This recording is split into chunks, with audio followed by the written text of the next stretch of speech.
You ask Tiger to solve.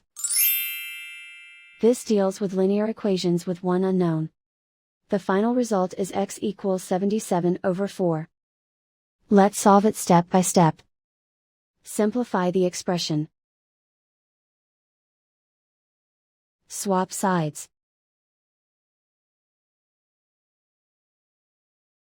Isolate the m. Divide both sides by 8.